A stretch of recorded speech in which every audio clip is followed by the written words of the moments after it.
big day. Today is a day justice is done through science. I'm going to the court now, convicting others. You see, no entry here. It says no entry, but it's actually accept people like me, smart people like me.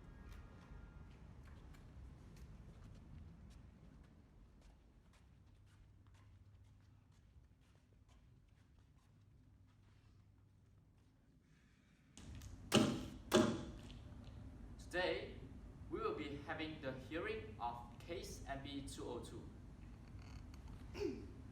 So on the 21st of July 2019, a guy named Alexander was found dead on his floor. So forensic officers and police officers were then sent to his home to collect samples like blood stains and knives that were used by the murderer. And it were all sent to the lab for further analysis. So, Professor Law, how do you determine the suspect of this homicide?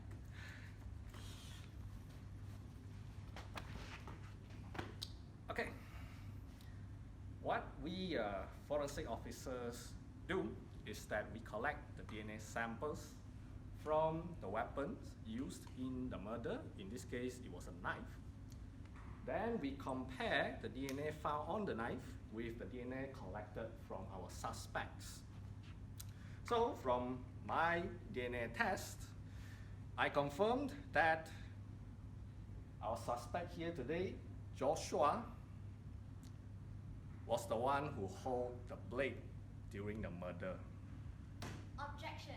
How could you know that there's no mistake done during the analysis? Sticks. Well, Miss Alicia, I can tell you that I make no mistakes. Even more so, our tests do not make mistakes. You will ask, why is that? Because, allow me to explain. Everyone has something unique encoded within their DNA. This something is what we call the genetic code or sequence.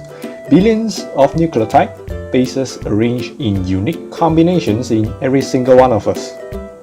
It is this genetic sequence that we forensic officer use to identify a person. After we collect samples of DNA such as blood and hair from the crime scene, as well as the DNA samples of different suspects, we do tests to see who was actually in the crime scene and left their DNA samples there. To do this, we need restriction enzyme.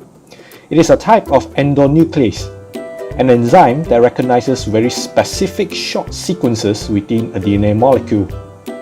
When it recognizes the sequence, it breaks the phosphodiester bonds that hold the long chain of nucleotides together. This will cut the DNA molecule at wherever this sequence occurs. This means that with everyone's unique DNA sequences, the same restriction enzyme can cut them into fragments of different sizes. One person may have his or her DNA molecule cut into 100 fragments, each of different lengths, while another person may give 200 fragments of different lengths. These fragments can then be separated based on their sizes with some radioactive imaging. This will in turn give unique band patterns on the testing device. The key is, no two people can give identical band patterns as their DNA sequences will never be 100% the same.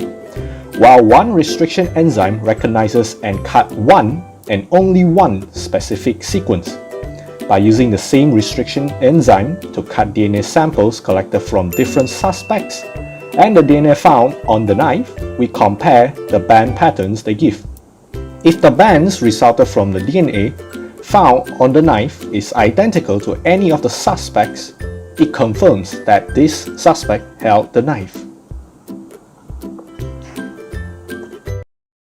So, because of the specificity of restriction enzyme, I can say that our test makes no mistakes, Ms. Alicia.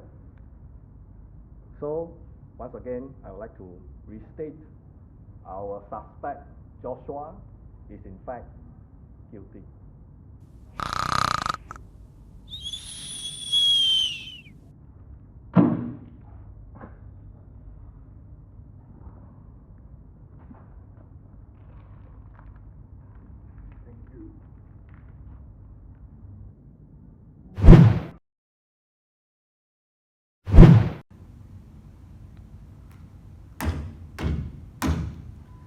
today will be the last hearing of the case MB212. Now, with all the evidences, now I declare Joshua with the guilty of murder.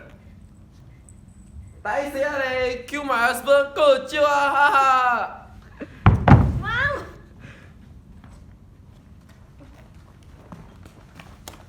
Sir, are you okay? Is there any doctor? Me. Yes, I'm a doctor. Philosophy of marketing. Back off! I'm a doctor. Go.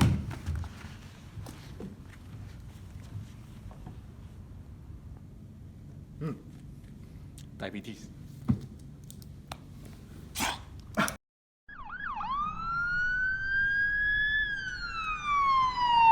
Doctor, what did you inject into my mouth just now? Insulin. Human insulin? How did you get it? How? Yeah. Oh, let me explain. DNA is like an instruction manual telling our cells how to make every single protein that we need, while a gene is like a certain section in the manual that records the instruction for only one type of protein, such as insulin. Every living cell works based on their own instruction manual, their own DNA. To mass produce insulin, we prefer to trick bacteria into doing it for us, as it is a safer, cheaper, and faster alternative to extracting insulin from human. This is possible by using, once again, restriction enzyme. By the same principle, it recognizes the sequence that it cuts, which happens to be flanking the human insulin gene. The enzyme cuts out the insulin gene, which is now ready to be transferred into bacteria. Using the same restriction enzyme, we now cut open the bacteria's plasmid, which is also one of its genetic material, just like its own instruction manual. They will make proteins based on the instruction written in their plasmid. Because the restriction enzyme cuts the same short sequence, the ends where the plasmid and insulin gene are cut can fit to each other very well. This allows them to stick together again, and now the bacteria will read our insulin gene like their own and make insulin for us. It is almost like we cut a section of our instruction manual and put it into theirs. Then, the bacteria are officially tricked into producing insulin for us. All that is left is to mass produce them and harvest the insulin from them before selling it to the general public in need.